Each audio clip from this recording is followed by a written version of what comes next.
আওয়ামী লীগ বাংলাদেশের রাজনীতি করতে চাই, আমরা কি মেনে নিব বন্ধুগণ? হাদিবার সাথে আমার সর্বশেষ স্মৃতি, একটা প্রোগ্রামে আমি এবং সে পাশাপাশি ছিলাম। আমি তাকে বলেছিলাম, আওয়ামী লীগ এখন স্বপ্ন দেখছে স্বতন্ত্র লীগ রূপে ফিরে আসতে চাই। আওয়ামী লীগের পদধারী নেতারা তারা স্বতন্ত্রভাবে নির্বাচন করবে। তিনি আমাকে বলেছিলেন, এ বিষয়ে আমাদের সবাইকে একসাথে কাজ করতে হবে।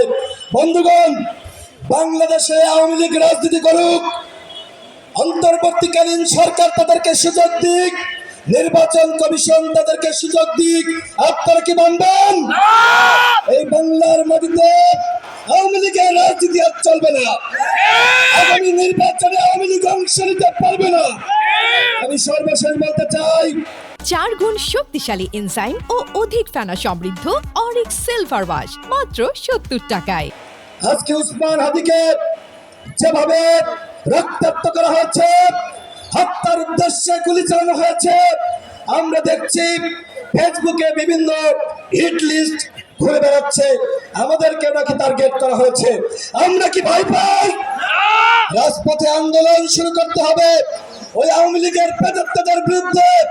আজকে সারা বাংলাদেশে দেখছি বিভিন্ন জায়গায় আওয়ামী লীগের জয়গান গাওয়ার জন্য টেলিভিশন টকশোতে ঝটিকা মিছিল।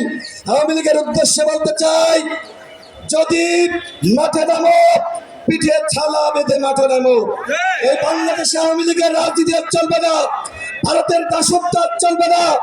আজকে আমরা প্রস্তুত হয়েছি, এই শহীদদের থেকে আমাদের শপথ দিতে হবে এবং নির্বাচন কমিশনের ব্যাপারে যে কথাটি না বললেই না।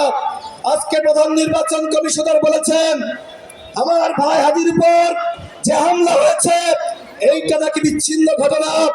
আমি প্রধান নির্বাচন কমিশনারকে বলবো, আপনি যদি ক্ষমা না চান, ওই চেয়ারে আমরা আপনাকে রাখবো না।